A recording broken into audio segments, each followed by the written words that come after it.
Currents, where we try to talk about the present crisis and put it into a little bit more of theoretical and historical perspective.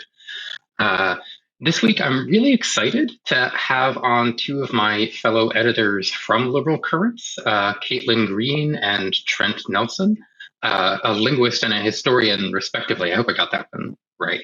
Can't confuse linguists and historians. They take it very badly. And and then we get into historical linguists. It's all dangerous then. So Caitlin and Trent are starting a new podcast here at Liberal Currents called Half the Answer. And from what I understand, Yins want to focus on misinformation. Is that right? It seems like that's where we've landed, yeah. No, just trying to understand, where we kind of go wrong in our agreements and our disagreements in the various ways that we conceive of the world, perceive the world, right? What are we getting wrong? What are we sometimes getting wrong? Sometimes maybe what don't we understand as clearly as we might think we do? What do you think, Caitlin? Yeah, I think one of the starting points when we were coming up with topics and people to talk to is if you're just a person who's consuming news and media, what do you think of the problems that are facing you and your country and your society? And are there any assumptions or ideologies that are causing you to ask the wrong questions or find your answers in a way that's maybe misleading? Yeah, and I think that's a very important, very relevant question to the world we're living in.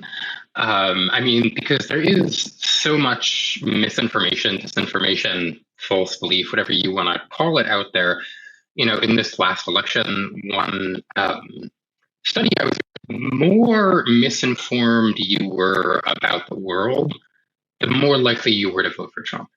Right? If you thought the economy was in a recession, you were more likely to vote for Trump. Mm-hmm. If you thought immigrants were streaming across the border by the millions, you were more likely to vote for Trump, and so on and so forth. All these things that are just like, in a pretty straightforward way, not actually true, but they're driving people's political behavior. Yeah, I love that you brought up immigration because for me, that was one of my very first doorways into realizing that the national conversation is not linking up with reality because I grew up in Arizona and I was hearing on the TV that there were corpses showing up at the border, like beheaded, and I'm 11 years old going like, is that really happening? And it's clearly not. Like we're looking at a border and nothing's happening.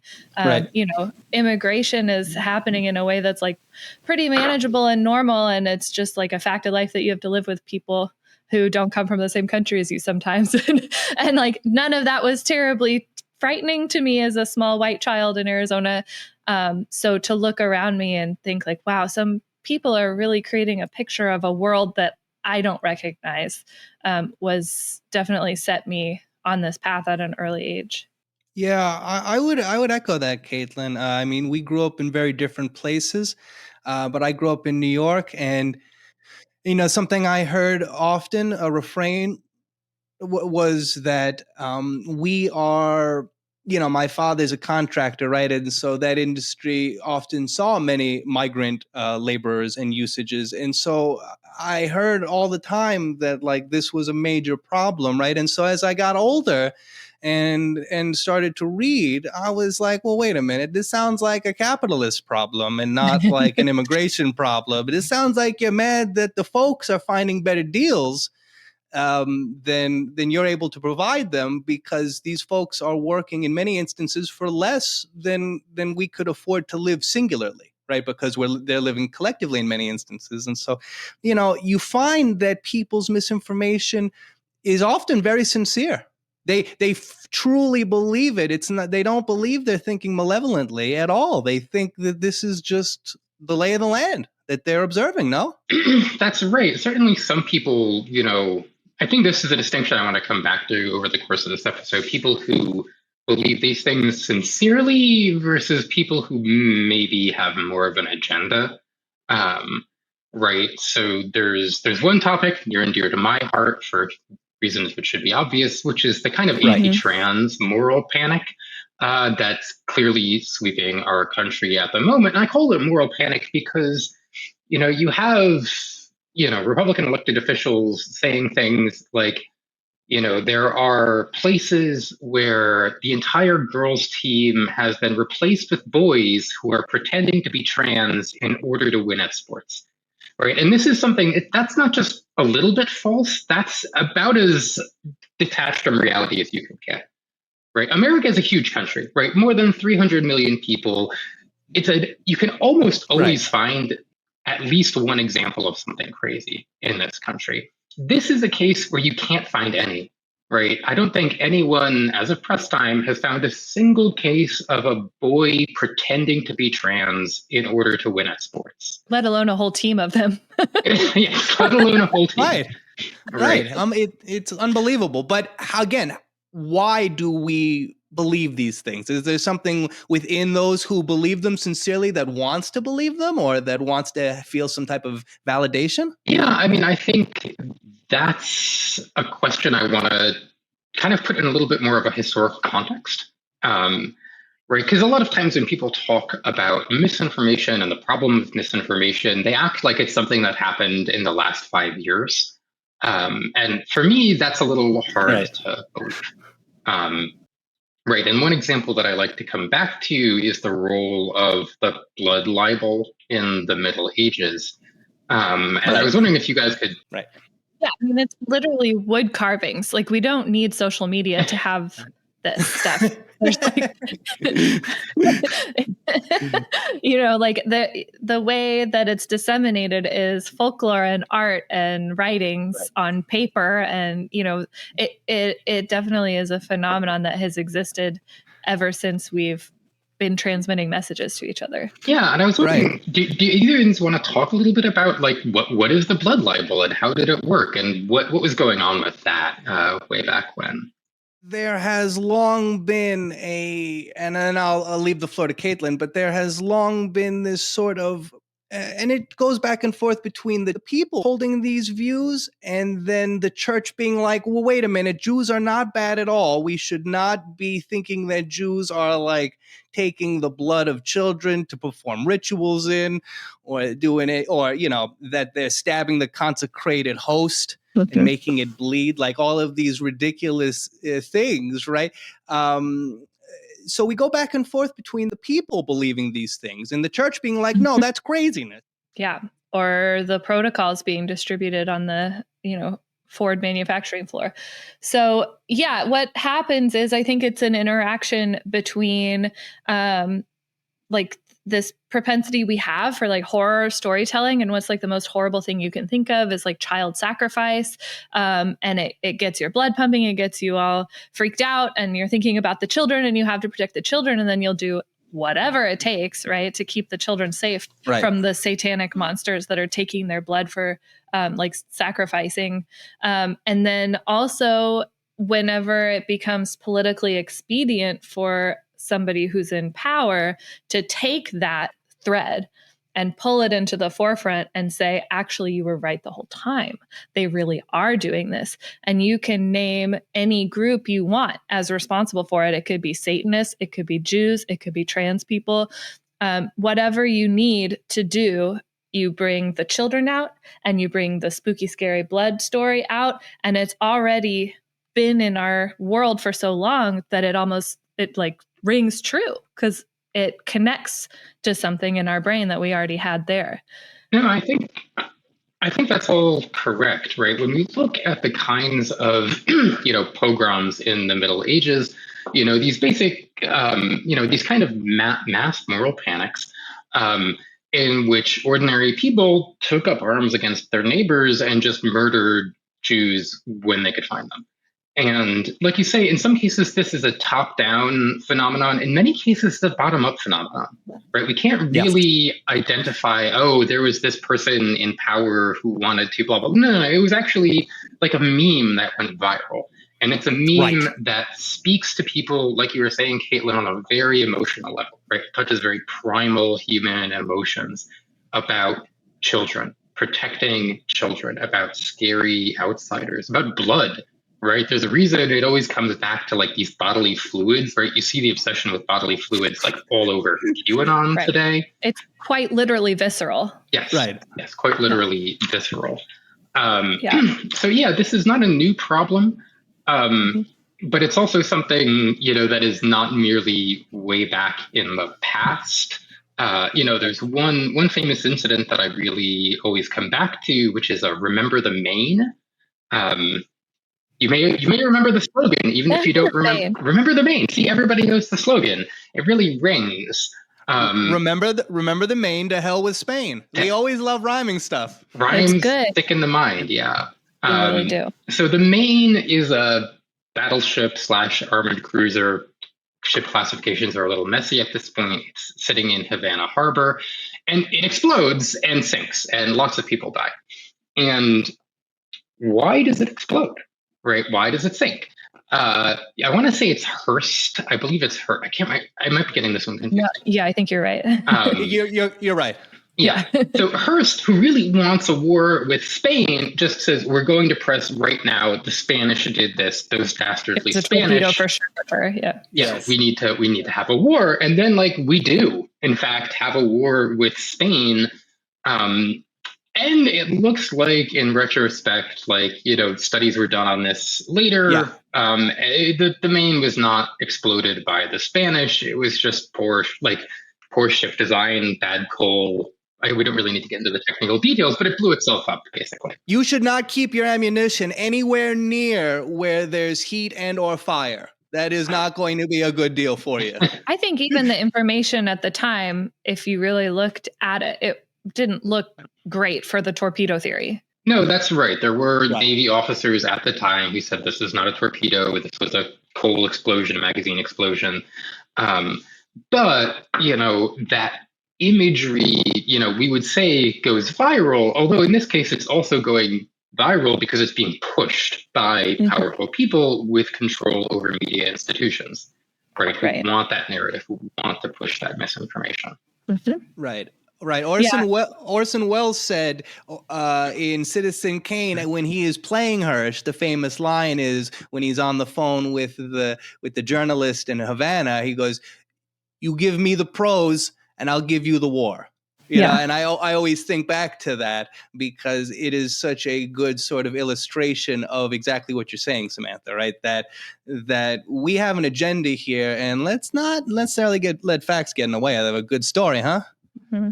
Yeah, and it's a great example of it's not just that they invented out of whole cloth, it's that they take a story that's already maybe is starting to circulate or something that takes them back to a reference like the folklore of blood libel, like something that's already available to people to latch onto when they hear the story so that they can feel like they drew the conclusions themselves.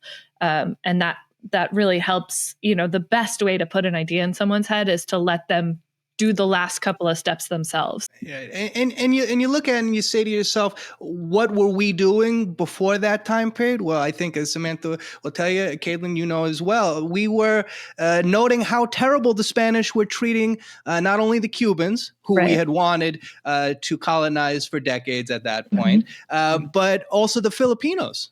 We were talking about how terrible the Spanish were treating them right before we went and treated them so well ourselves. So they were such terrible, evil colonizers, unlike us, who are very nice and good colonizers. And that's why we should be allowed to have all the territories. Yeah, that's a fascinating little bit of American history that, in my experience, many Americans won't believe you if you tell them that the Philippines was at one point an American colony. So that's gotten memory hold somehow. But that's a whole nother episode to talk about the civilizing mission. I want to talk a little bit about countervailing currents to misinformation. Right. And in particular, the role of stuff like science and academia in the modern world, especially as... how to put this? What's the thesis? So there's an idea people get about science and academia that there's something called the scientific method. And the scientific method is a set of ideals or steps, and maybe your teachers made you write it down in 7th grade. And if you just follow those steps, you'll be doing science. And maybe that's true, right? I don't want to really argue with that, but science is more than that, right? Science is a social institution because every scientist is not reinventing the wheel every single time. right? They are not remeasuring the weight of the electron every time they set out to do their own quantum physics experiments. They are, as Isaac Newton put it, standing on the shoulders of giants, right? And so science is a social institution for transmitting reliable information, evidence, theories from individual scientists to this broader community, and in many cases out into the general public, right? And so science and academia, generally more broadly, they kind of overlap in various ways, right, are key institutions in, cutting against the tide of superstition and misinformation and moral panic. Or at least that's the way I see it. What's interesting also is to talk about the role of the media as an institution that theoretically was supposed to perform this function. And I've heard it speculated, I've heard it suggested that, okay, today our media environment is totally fractured and fragmented and what bleeds leads and blah, blah, blah. But if only we could go back to the days of like the big three broadcast news, right? That they exerted a kind of moderating influence on the information sphere and prevented misinformation from going viral. And I'm curious what you two think of that hypothesis. Well, yeah, I think that those are two different models of dissemination that are just very monolithic. And I think it's useful to think about the ways that each version of media dissemination has pros and cons to it, right? So the old way with the big three, like there was a more robust gatekeeping process there. So that's helpful, but also it was owned by, essentially oligarchs. And so there were certainly like perspectives that wouldn't make it in because of that relationship that they had to capital. And then now, we have this model in our heads, thanks to like Naomi Klein, right, of like the mirror dimensions of like, everything, everybody has their own version of reality. And that's true. She explores that, but we also have a lot more opportunity for really excellent independent research and independent journalism to make its way to people, which is in itself valuable, right? So we kind of have to understand that we're looking at challenges and benefits at the same time. I think that's right. I think that takes us to like the information age that we are all drowning in. And there's a line that I really like about the information age. That is, information has never been cheaper, and also information has never been more expensive, right? That on the one hand, you can get on your phone, you can go over to TikTok, and you can ask TikTok any question you want, right? Like, what's the combat performance of the F-35? And it will serve you 100 videos about the F-35. And someone will turn to the camera very seriously in their car for some reason. And I don't know why the car thing took off, but apparently people respond to cars. And they'll tell you about the F-35. I don't know. So in that sense, information is cheap, right? You have all the libraries of the world right in your pocket. On the other hand, information is expensive, right? Because sifting the signal from the noise is very hard, right? Yeah, it's time costly, and it also is relying on a bunch of investment that you did before to learn how to like discern, right, good information from bad. So it is expensive in that sense, for sure. To use an example, for most of human history, I like to say we were attempting to put together a 400-piece puzzle with like 800 available pieces, right? But now it is such that we are trying to put together like a 400-piece puzzle with like 5 billion pieces, and just figuring out which pieces fit with which puzzle might take a lifetime if one doesn't have an understanding of how to discern false from fact, myth from reality, right? And of course, there is a contextual element to it.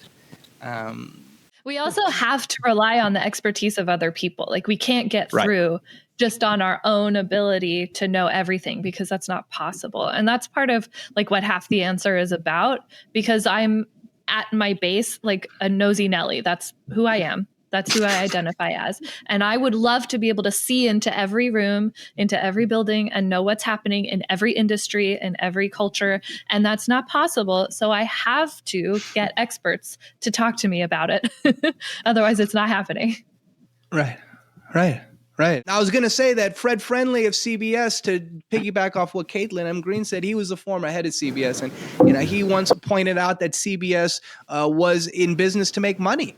Right. And that threatening, informing the public was secondary to maintaining good relations with advertisers. And there's this wonderful quote that I always loved from Will Durant about the 16th century and our newspaper world. Right. Newspapers were sprouting as far back as 1505. Single sheet Zeitungen had been sporadically printed in Germany. By 1599, there were 877 publications. The Frankfurt Oberpostum-Zeitung, founded in 1616, continued publication until 1866. Similar regular weeklies began in Vienna in 1610 and Basel in 1611. Soon, Fischert was making fun of the, quote, newspaper-believing public and its credulous avidity for news.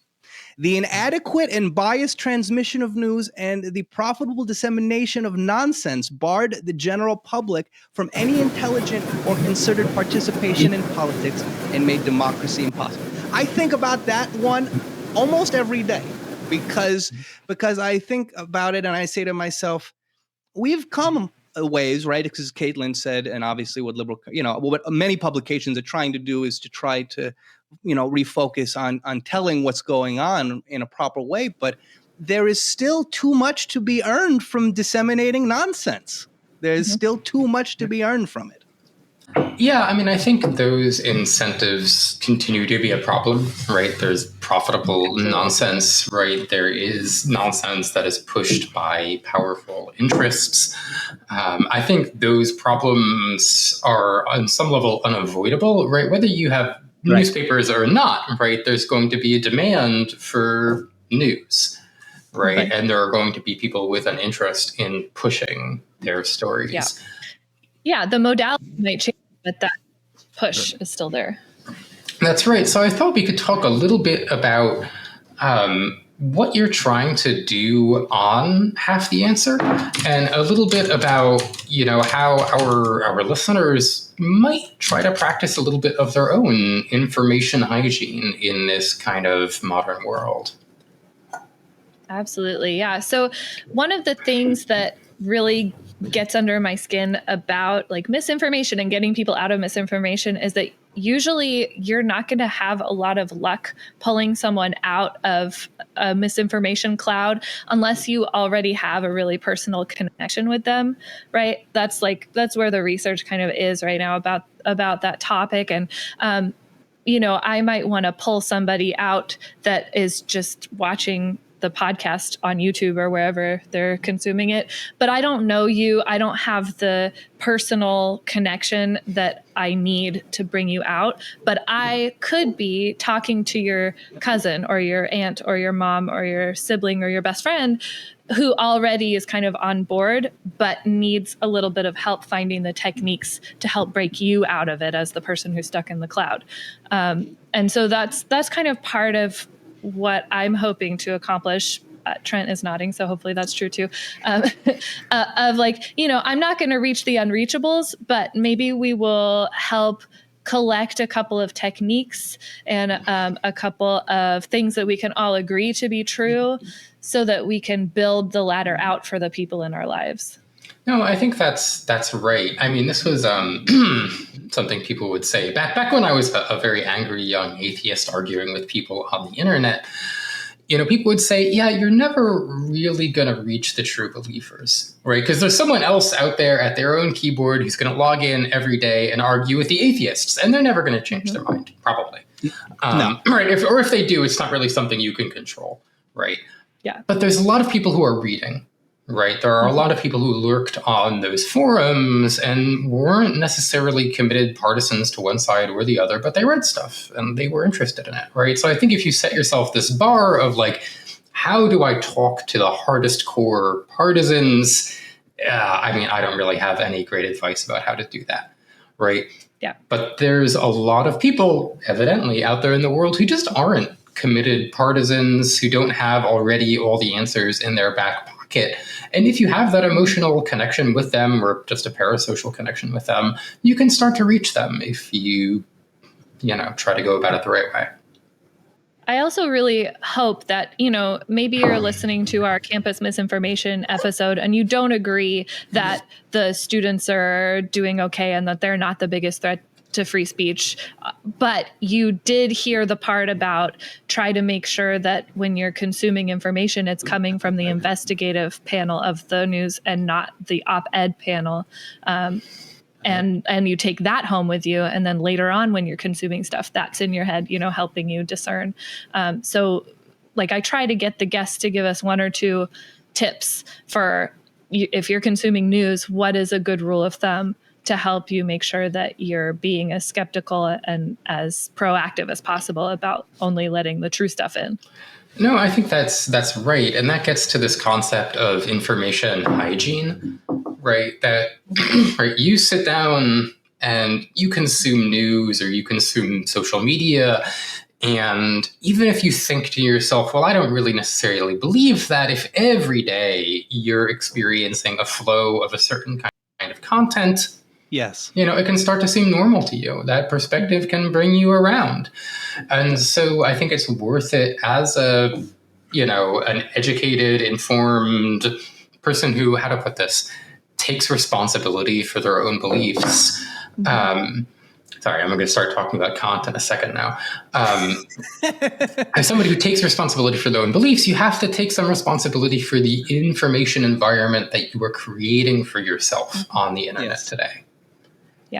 Yeah, absolutely. And so often we don't take accountability. And, part of my angle at Half the Answer is I joke with Caitlin all the time that she'll say something and all of a sudden I'll be triggered back to 15th century England, right? Or some goofy stuff like that. But the reason I think that's so important is because if something, history works circularly because humans don't learn from the lessons of history. So as a result of that, when we see something that's happening in the 16th century and we see how it played out, and then we turn around and we see something happening in the 21st century, and it seems to be kind of going in that general direction, let's not second guess what we've seen already. As my father would say, I've seen this movie before. Right. Yeah. I know how it ends. And he doesn't like when I say that about politics and history, but it does tend to, believe what you're seeing. I want to jump on that one, actually, because this is something that I, have seen, experienced a lot, is precisely people who are doing epistemology, to use a big word here, right? Doing learning by emotions. Right. And you see this on social media, especially, right? When people are scrolling their feed on social media, they're doing it very, very quickly, right? They are not spending 5 minutes on each post. They look at it, scroll. And what grabs the attention, what grabs the emotions is so often outrage. Right? Mm-hmm. That somebody posts something that is outrageous, not in the sense of comical, but this is an outrage against decency, right? Something terrible has happened. You need to take action, press that retweet button. And and that is a kind of an emotional feedback loop, right? You start by being afraid of something that's happened, and then that takes you into anger at the people who are doing it, and then you feel good because you did something about it, you pressed retweet or you tweeted about it yourself or whatever it is. But that at no point does that emotional process actually connect with the truth. Right. And so for me, that feels like one of the big dangers of the social media age is precisely what you're describing. Yeah, this is something that Brad talked about in the campus misinformation episode was when you read something that makes you feel outraged, that is your cue to stop what you're doing and click around and try to verify from other sources, get other perspectives, figure out what's really happening before you react. And it's like you have to train yourself to do it, right? Because it's sort of a natural response to see the outrage, react to it. And it's like, I don't know, any kind of neurological weird trick thing you have to do, right? So like for me, when I'm drinking alcohol, for example, my trigger to stop is when I am looking for my next drink. When I'm like, oh, I really want another drink. That I've now trained myself to be like, and now you're done. And now it's time for wine or soda, right? And like you kind of have to do that for yourself with outrageous input, where once you go, oh my God, that's your cue to yourself to pause. But again, that's why context is so important, right? That's why we cannot simply emote, as you noted, Sam. We must have some type of sense of like, all right, what is the circumstance here? Like, I'm being told by the New York Post that like immigrants have been housed in a hotel and have gotten drunk and are just destroying the hotel, right? Like, what is the incentive for giving me this information? Does this paint a clear and broad picture of how all peoples function, or is this like selectively chosen to create the type of outrage that we might have seen created selectively in other times, right? So and so does this, and now like we're burning down all of Tulsa, right? Even though so and so didn't do that, and we shouldn't have burned down Black Wall Street. But it's without this sort of callback to a time where we understand that we've been tricked. We don't know that we've been tricked necessarily. Yeah, so it's one thing a point of comparison that I like is with the rationalist movement. I'm sure you're going to love this. That the rationalist movement, various other related cultures on the internet, really focused on the intellectual tools for combating false beliefs. Right before. So, back in the day, back the old internet, people would talk about these lists of logical fallacies, right? And it was important to be able to recognize logical fallacies so you could recognize bad arguments. And then the rationalists take that a step further and they say it's not just the logical fallacies, it's the cognitive fallacies, right? Stuff like the base rate fallacy or like anchoring or all these kinds of like heuristics that are, quite literally, they're right. Those are operating in the human brain. These are how we think, and they do tend to lead us wrong. But these are all intellectual tools. And for me, this is as much about emotional tools as anything else, right? Because when I see people going wrong, when I see people believing false things or falling down a rabbit hole, it isn't necessarily because they made an intellectual mistake. It's because they've made an emotional mistake. Right? They have locked themselves into a story that makes them feel good. And they just can't help but hit that story over and over and over again. Right. And the tail wags the dog. I guess the dog wags the tail, depending on how you want to construct the metaphor. Right. Somebody's wagging something. Right. Yeah. Like the dog is, the emotional mind in this case. And the tail is just the intellectual justification you build at the end of it. And so for me, that seems core to what it means to be a responsible citizen in the information age. To me, one of the things that I wish we would get away from as a culture is putting so much weight on the binary between rationality and emotionality. Right. Because I don't think cognition really quite works that way. Right. The brain is doing a lot of things at once. So like we have things like the initial emotional response, but it is actually really hard to disentangle from the later justification and rationalization of that response. And you can think that you sat down and really worked it out in a rational way, but you can't stop yourself from having had that emotional response. And also, like, you should be emotional, right? We're human beings. We live in a society, et cetera, et cetera. So, like, to me, I think that the important thing for us to be doing is allowing our empathy and our emotionality to live side by side with our intellect and our rationality as a unit, right? As a full group.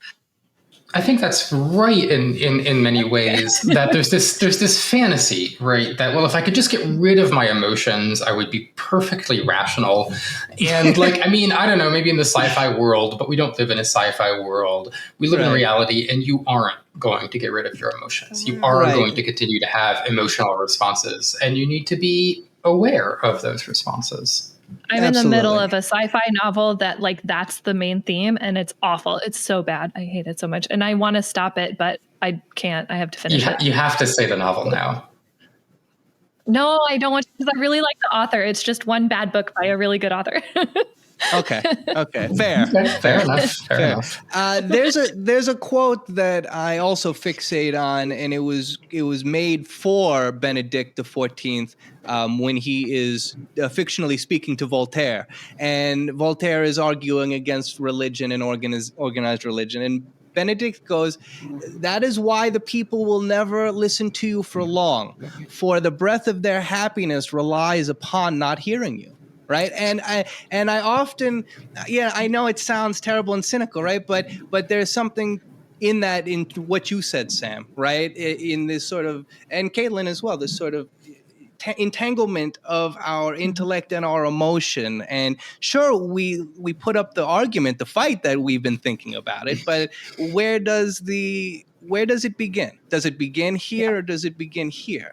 And I think, as you guys noted, for many, it is here, and then they connect one another. And it's like, well, this is not only how I feel, but like this is a part of my heritage in a way that a religion would be. This mindset is actually also inherited in some ways. Yeah, we live in a place right now where ideology is a dirty word, and we always want to accuse other people of having ideologies. And coming from social science and linguistics and discourse analysis, I'm like, that makes no sense to me. Like, an ideology is how you think the world works. I have lots of them, and I love my ideologies. Right? My ideologies are things like democracy is good. Like, that's an ideology. Yeah, it's always very strange to me when someone on the internet will accuse me of being ideological. I'm like, yes, you're right. I am. Correct. Sorry. You figured me out. I have ideas. Well, the word ideology came from the Enlightenment philosophers, the ideologues, right? They were a group of people, and their goal was to try to figure out human cognition and how people come to believe what they believe. And then once they sort of crossed Napoleon started using the word ideologue as an insult to keep them down, right? to say like, these big brain goofy ideologues, they don't live in the real world. And then we just ran with it. Intellectualism has a similar origin story of at first being a sort of derogatory term that then gets appreciated and taken, as it so often does, and utilized. And now, look, we're all ideological intellectuals, right? Trent, I would really like some credit for having said a historical fact. I'm the historical goofus in the pair, and I usually just sit quietly while Trent says a bunch of historical things, and I go, wow, really interesting. But I did one just now. You know what? When we get back to half the answer, get a gold star. Thank you. I'll put it, look, this is my certificate that I won on the Because Language podcast that Daniel made for me. They don't give certificates to people. He just made one for me because I won their game, and I'll put it right next to my certificate. Yeah, so I want to talk a little bit about, I guess I should say, I want to confess to being an intellectual, because when we talk about ways for managing your emotions, Caitlin, you talked about like your practice, right, of how to manage your alcohol consumption. For me, it's about emotional self-regulation. This is also about practice. And for me, this is going to make me sound very old-fashioned. Like, the biggest practices for me are reading and writing, and specifically reading books, not journal articles, not essays, not blog posts, not social media, reading books, because a book is, on a personal, like a physical level, it is a time to like step away from everything in your life and sit with somebody else's ideas for an extended period of time, right? Not for 5 minutes, not even for 20 minutes, but for days, for weeks, Over depending on days, how yeah. thick the book is. Yeah. And to really immerse yourself in somebody else's ideas, to see them develop those ideas at length, to see the nitty-gritty, to see the evidence, and to sit with that, right?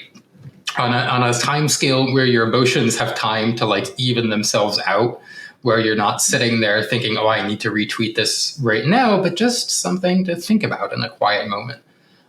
So for me, that's really essential. Here's my confession. I'm so guilty of reading like a paragraph in a book and getting overexcited and then just posting a screenshot of it. I mean, who among us hasn't done that? I'm like, look at this thing. Yeah, I mean, I like reading paper, actually, for that reason, because it takes me a little bit further away from my phone. Oh, I'll take a picture of a page. I've done it before and I'll do it again. Yeah, no, the phone haunts you. It does. I agree with this. And I was recently thinking about how our consumption of information, we might be able, it might be analogous to like how we consume substance to some degree, right? So like those little like 5 to 10 to 15-second videos, like those are just shots, right? Like you are feeling this effect of perceived information, but it was so quick. Right. Whereas like reading a book is more like enjoying like a nice bottle of wine or your favorite, higher end alcohol. Right. You take time on it. It's still a drug. Well, everything is a drug, but we get more time to reflect on it. Right. We get to say, well, I felt those hints of vanilla. Right. The fruity tone of it. Right. And we sort of get to ruminate on it better than when we're just like 9 shots in. It doesn't even matter what we took, right? The purpose wasn't to enjoy the alcohol so much as to have the perceived effects.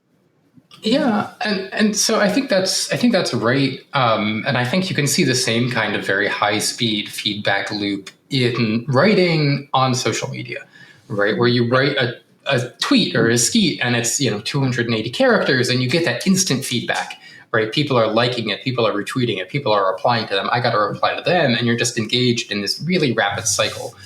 And so when I talk about writing as a discipline, I mean like writing essays, writing long form stuff, and not just putting words on paper, but again, this betrays my academic background, a particular kind of writing where you take care to state a thesis clearly, to support that thesis with arguments, to back up your evidence with citations, right? And these are a kind of self-discipline for me. Yeah. Because when an idea is just in your head, it can seem perfect, right? Yeah. But that's because you have papered over all the rough edges with like the gauzy soft focus of your own imagination. And it is the practice of putting that on paper that will show to you all the problems with it.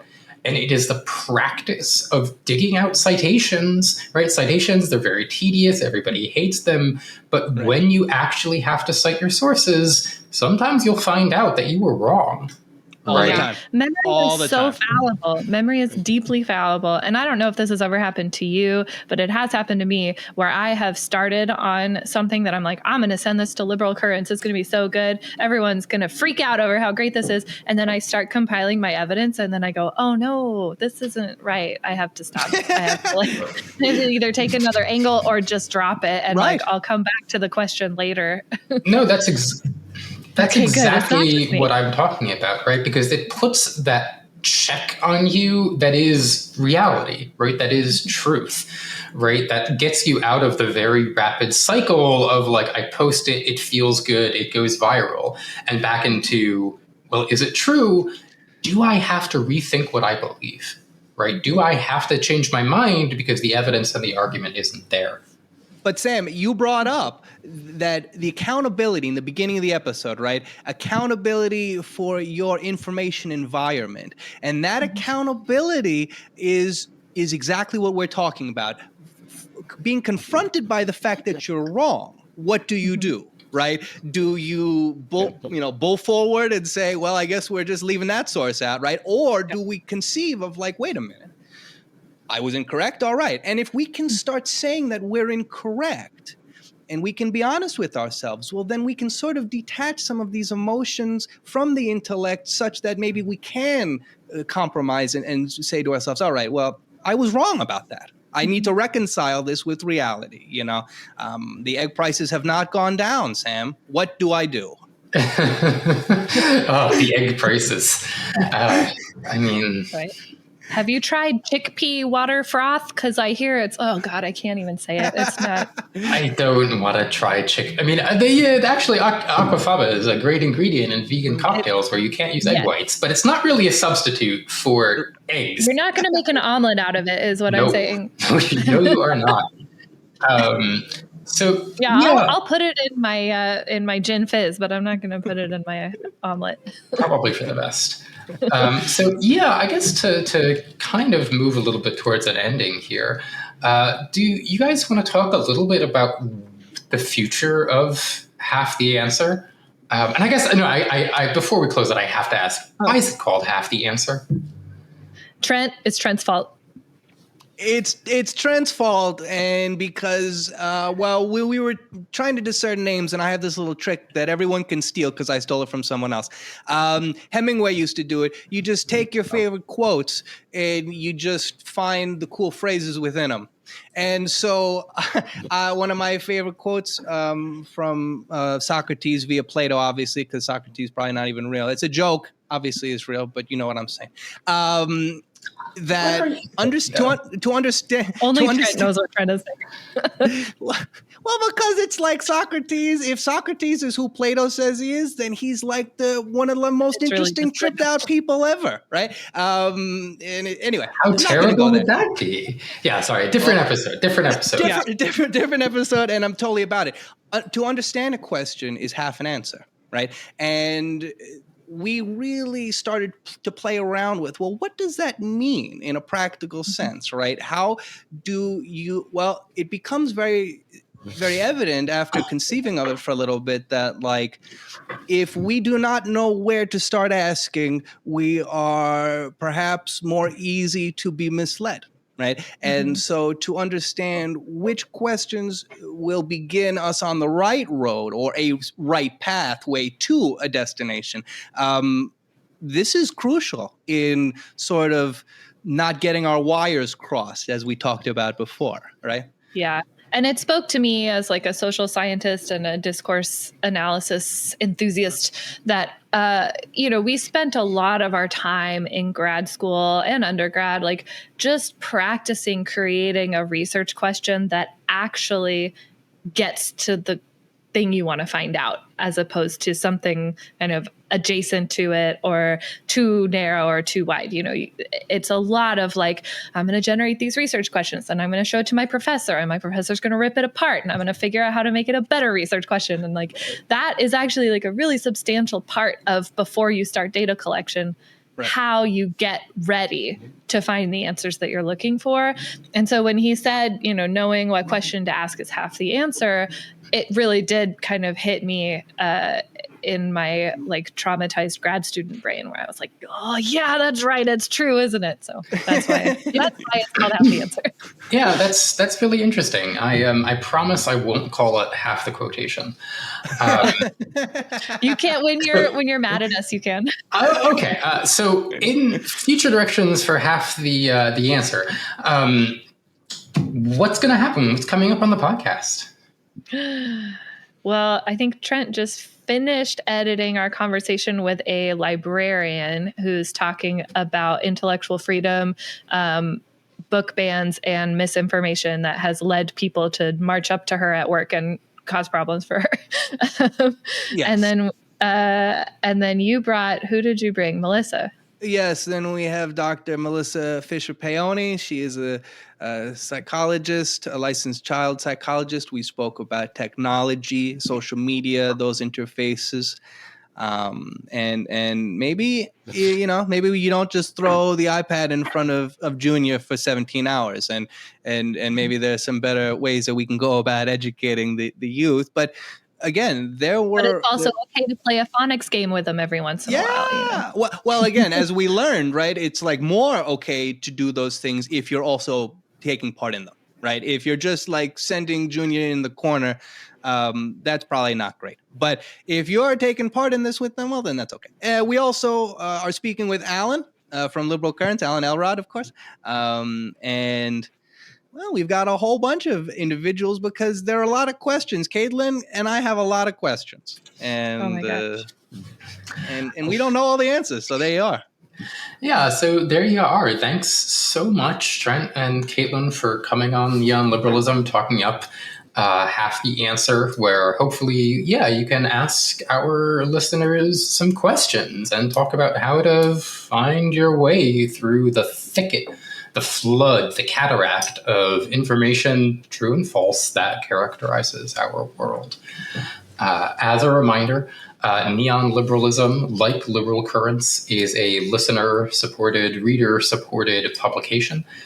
If you like the content that we produce here, go on over to liberalcurrents.com, where you can subscribe to our newsletter, or patreon.com/liberalcurrents, where you can support us and help us produce all of the half the questions, half the answers, all of the questions that we are looking for. One half of everything. One half of everything. Yeah, so we've got one podcast that's about falsity and one podcast that's about truth, and together that's really all you need. So yeah, thanks again, Caitlin and Trent, and I will see everybody again next week.